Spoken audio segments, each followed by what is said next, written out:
This week's comics are wild AF. From big reveals to stories that hit you right in the feels, we got 10 comic books that are dominating conversations right now that we're going to dive into. We're going full spoilers, so if you're ready for juicy details and twists you didn't see coming, make sure to hit the subscribe and like, and let's dive in.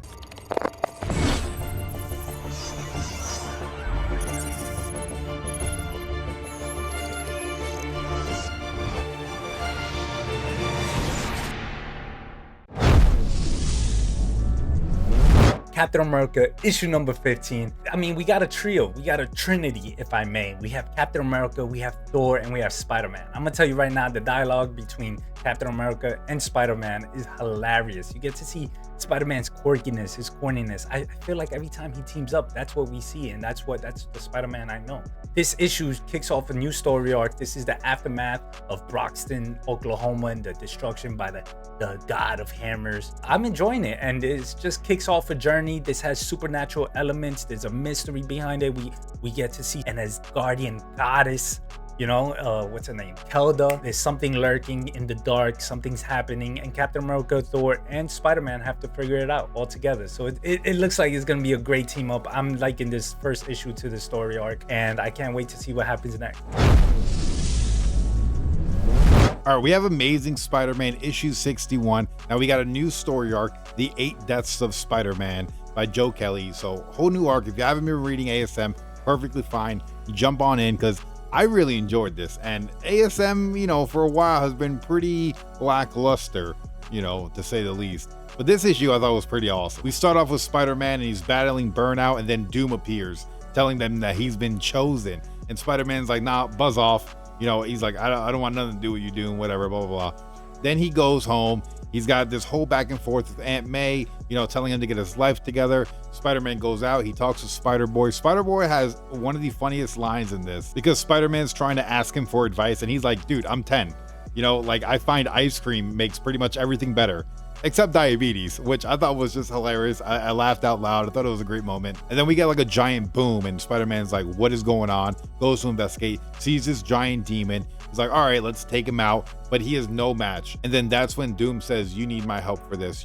This was the task that I wanted you to do. And Spider-Man's like, fine, I accept. Gives Spider-Man a new suit, some arcane armor, and Spider-Man's able to fight this guy and discover his weakness, which is his black hole heart. But when he's getting sucked into that black hole, he gets his whole spaghettification, and it looks so cool. Spider-Man breaks down exactly what's happening, and he's dying in that process. He goes and meets Death, who is now Phil Coulson, which is kind of cool. But he presents one of the reeds, and he's able to be reborn in a super agonizing process. But I thought the artwork looked incredible here. This was like, whoa, like a real whoa moment for me. I was like, all right, I'm in. This is pretty cool. And then as he's reborn, he comes to Doctor Strange shows up and says, hey, you're gonna have to fight like 7 more of these guys, and you're probably gonna die a lot more, hence the 8 deaths of Spider-Man. So let me know if you're reading Amazing Spider-Man. I think this is a perfect jumping on point. DC versus Vampires, World War V. Listen, I'm loving what Matthew Rosenberg has been doing. He has 8 more issues to go. This issue number 4, he has 8 more to go. It's a 12 issue run. And listen, I'm loving it, even though there's not so much going on within this issue, but there's things that unfold that we find out that are key. You know, there's one that's always, you know, the fate of the world lies upon a child. As soon as I read that, I was like, kind of reminded me of like Hope. I mean, there's so many other stories out there, but like Hope from A versus X, right? When the whole Phoenix Force was coming back, everything. But yeah, this issue was just a setup issue, and we see so many interactions between so many different characters in so many different moments. But there's a feeling of connection. It's not far-fetched. Everything's coming together. We get to see new characters within these stories, like Ghostmaker, that I enjoyed to, like, you know, just plug him in. So I really like this Elseworld book. I think my favorite part of this book was the interaction between 2 grandfathers. Yeah, there's 2 grandfathers. Who? Oh, Ra's al Ghul. Yeah, grandfather of Damian Wayne, father of Talia. And then we have Alfred. And yes, I consider Alfred as Damian Wayne's grandfather. I don't know about you guys, but I do. And they have like a little altercation, and that was pretty fun to watch. Actually, Ra's al Ghul had a powerful line to tell to Damian, and it goes, I trained you for this day from birth, Damian. You aren't my weapon. You aren't my precious pawn. You aren't my sidekick. You are my heir. You are my legacy. So I thought that was a pretty cool quote right there from Ra's al Ghul, just because, you know, you aren't my precious pawn. That's what his mother was using him for. You aren't my sidekick. That's what his father was using him for, kind of. But he's like, you are my heir. You are the one that's going to come after me. And I thought that was pretty cool. Other than that, I mean, this story, again, it's a setup. We get to see characters like Constantine. We get to see Power Girl. We get to see Mr. Miracle, which is the person that's with this child, with this baby. I'm interested in seeing what's gonna happen next, and who this child is, and how is it the key to everything, right? DC versus vampires, World War V. Go pick it up. Transformers issue 14 by Daniel Warren Johnson. And I'm not the biggest Transformers fan. I did grow up watching some of the shows here and there, the animated series. I haven't got a chance to watch the movies, but I jumped into this series and I've been enjoying it. So as soon as we open this issue, we get a continuation to issue 13, where Starscream actually lost his legs. He's being hauled off by some humans because the lava was coming up and would have actually killed him. So they saved his life. But when you open this issue, we see exactly what they did. They took his from like the torso up and put it on top of a vehicle, and he's got like kind of like a remote control where he could go back and forth, which is crazy. They kind of ruined his beautiful body. He's extremely upset. We even get this one guy who's drawing him, and Starscream gets even more furious because he's like, you didn't draw my proportions correctly. Anyway, that he's kind of like their minion because he's got a bunch of explosives tied to him. So if the commander of this group either dies or if he presses a button, Starscream will explode and he will die. So he kind of listens to them. He's kind of like their do boy in a way. And then this giant wave is coming to attack all these people, and Starscream kind of like tells them to trust him, that he's gonna save them. So they all get on board this aircraft, and when they're on board, the aircraft kind of jerks left and right, and these humans go flying and get knocked unconscious.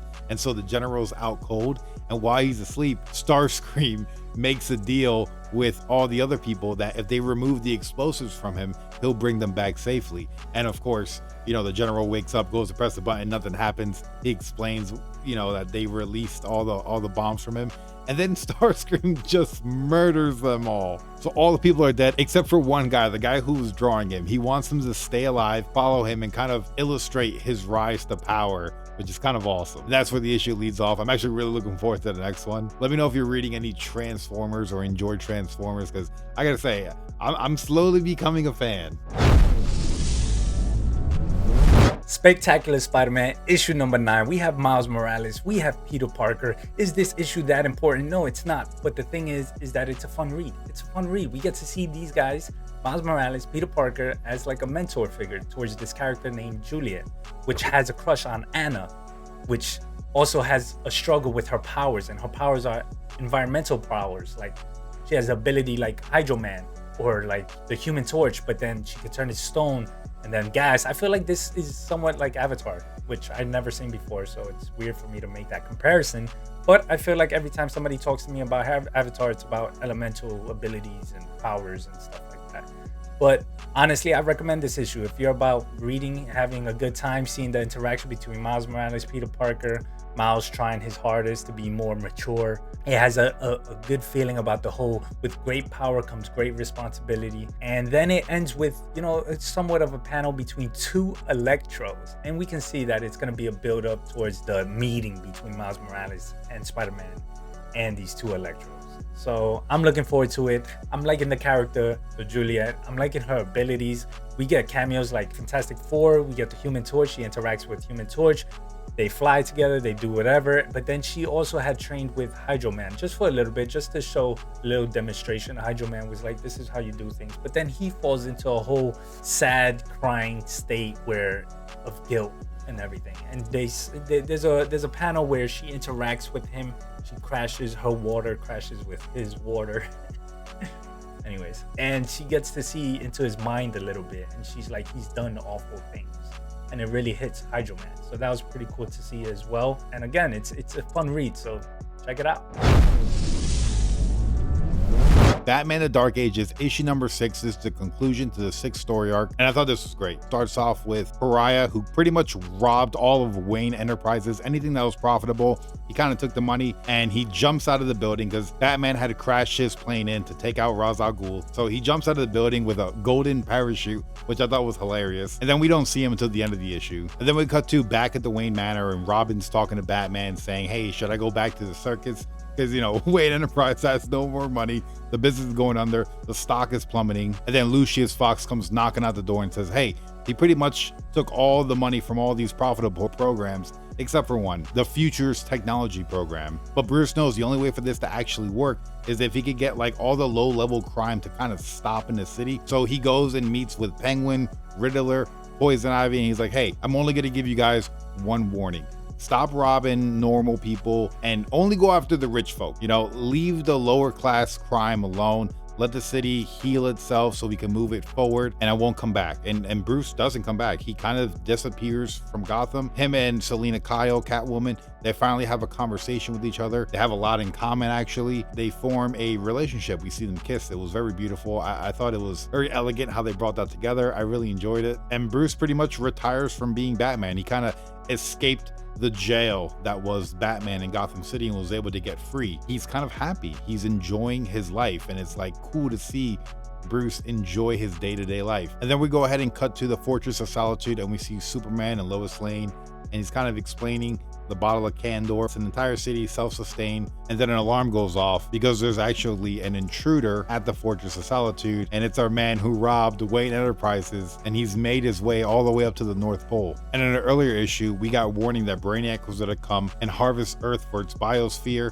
and he's kind of warning Superman that, hey, Brainiac's on his way, but he's going to present you with a proposition that there's only one way out, only one person can be saved, only one object can go through. He knows Superman isn't going to leave Earth to protect himself, so he says, will you send me through this? And then we cut back to the Joker, who's going to do another comedy show. And since last time he blew up the last comedy show, people went crazy. He actually got rebooked at that comedy venue to do another show, and the police are stacked inside because they're like, hey, the Joker's supposed to be here. We can nab him now. And instead, the Joker shows up on a TV set. He's not really there. He's actually over in Wayne Enterprises. He traps the police inside and lets off a bomb exploding. And that's when Batman and Robin pull up to Wayne Enterprises. And I know it looks like Nightwing, but he still calls him Robin because I guess, you know, that's still his Robin. Going back to the Hall of Justice, Brainiac has arrived, giving Superman the proposition to leave Earth before everything gets destroyed. Of course, Superman doesn't take it, and they have a big battle that's going on. And Selina Kyle is watching this unfold on the TV from the Batcave. But Batman's pretty much busy with Joker right now, and Nightwing goes to grab the Joker because he wants to make sure that nobody's in the building to get hurt. And as he does that, they both fall through the roof because it's on fire, so it starts to cave in. Batman's only able to save one person, and he saves the Joker. His recollection of saving the Joker is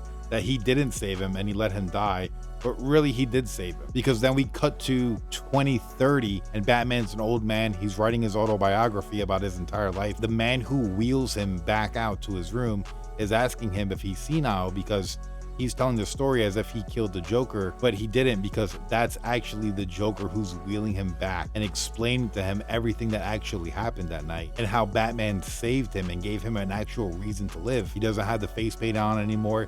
He had facial reconstruction surgery, and he's actually like a decent human being. Unfortunately, when the Justice League was fighting Brainiac, the Flash loaded up Brainiac's ship with a bunch of explosives, and then Catwoman came, went into the ship and exploded it, but she met her demise. And Joker tells us this at the end as he's wheeling Batman back to his room. Superman then brings Selina Kyle's charred body back to Bruce in Gotham, asking Bruce if there's anything that he can do, and Bruce just says, save Gotham. Like, that's all Bruce ever wanted to do. And Superman decides to take the entire city and encompass it in that glass jar and send it through the coordinates that Brainiac gave him, saving Gotham. Gotham City is now the only city that exists.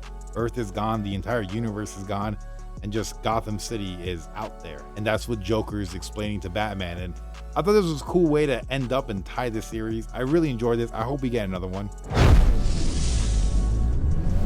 Green Lantern issue number 17. This is crazy. I don't understand the hierarchy of power, like The Rock said for Black Adam, is about to change. I mean, it already changed within this comic, and I don't understand how this is not a DC universe crossover event. I just don't. This is like on scale with Blackest Night. I mean, we have generations of Green Lanterns. When I say that, I mean Alan Scott is within this. We have Kyle Renner, we have Guy Gardner, we have Jessica Cruz, we have Hal Jordan, everyone coming together. This is a call. This is the Green Lantern assemble kind of thing, right? To fight these foes, Tharos and Varan, and these are powerful beings that can control the emotional spectrum on a different level. And now in this issue, we get to see the ascending, if you may, like the Super Saiyans, right? They're hitting a new level within the emotional spectrum. And also we have Kyle Renner wielding the power of the White Lantern ring, but it leaves off on a cliffhanger. And will that be enough? Kyle Renner with the White Lantern ring, will that be enough? So with that being said, I encourage you, if you're a fan of Green Lantern in any way, this story arc, Silver Core, is gonna bring you in and is gonna take you on a wild ride. And right now I'm on a cliffhanger of like, what is gonna happen? These beings are on another scale of power. I want to see how this story unfolds. Green Lantern issue number 17, Silver Core. Check it out. Coming out of Boom Studios, we get Power Rangers Prime issue number 1. I actually really like this book. I thought it was pretty cool. The whole setup issue where we got these people and they're chasing this chick.